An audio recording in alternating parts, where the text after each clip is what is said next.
मैत्रिणींनो, आज आपण बघणार आहोत डाळ गंडोरी किंवा मिरच्यांची पातळ रस्सा भाजी। त्यासाठी लागणारे साहित्य आपण बघू।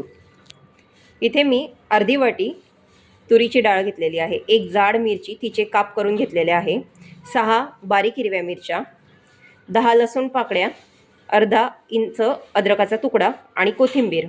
मसाल्यांमध्ये बघणार आहोत जिरे, मोहरी, काळा मसाला, धणेपूड, हळद आणि मीठ। डाळ आणि जाड मिरची आपण कुकरमध्ये 2 शिट्यांना वाफवून घेऊ। इथे तव्यावर चांगल्या मिरच्या भाजून घेतलेल्या आहे। आता आपण शेंगदाणे भाजून घेऊ। शेंगदाणे चांगले खरपूस भाजून घ्या। आता मिक्सरच्या भांड्यामध्ये आपण चटणी वाटून घेऊ। त्यामध्ये आपण हिरव्या मिरच्या, भाजलेले शेंगदाणे, तसेच कोथिंबीर, लसूण, अद्रकाचा तुकडा, अर्धा चमचा धणेपूड, पाव चमचा जिरे घालून याची बारीक चटणी वाटून घेऊ।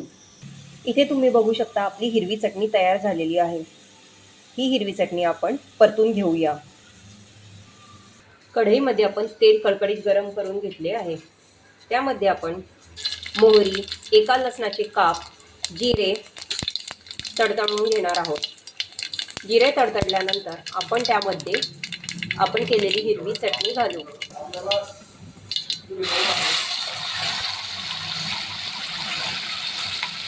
हिरवी चटणी घातल्यानंतर त्यामध्ये पाव चमचा हळद, पाव चमचा गरम मसाला घालून आपण चटणी चांगली तेल सुटेपर्यंत परतवून घेऊ।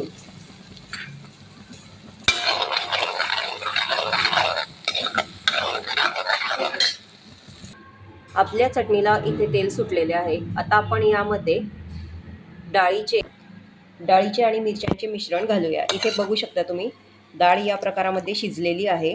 आता हे डाळीचे मिश्रण आपण चटणीमध्ये घालूया।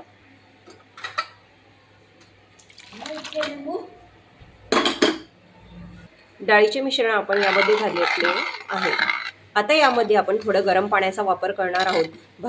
भाजीची कन्सिस्टन्सी आपल्याला किती पातळ हवी त्याप्रमाणे आपण पाणी घालावे। यामध्ये आपण गरम पाणी मिक्स करावे। आता या भाजीला चांगल्या 4 ते 5 उकळ्या येऊ द्या। भाजीला चांगल्या उकळ्या आलेल्या आहेत। आता यामध्ये आपण चवीप्रमाणे मीठ घालू। भाजीला पुन्हा 2 ते 3 उकळ्या येऊ द्या। याप्रमाणे 15 सेकंद आपण त्यावर झाकण ठेवून वाफ येऊ देऊ। आपली डाळ मिरच्यांची हिरवी रस्सा भाजी तयार झालेली आहे। ही भाजी तुम्ही चपाती, ज्वारीची भाकरी, बाजरीची भाकरी यासोबत खाऊ शकतात। आजची रेसिपी तुम्हाला कशी वाटली कमेंट करून नक्की सांगा।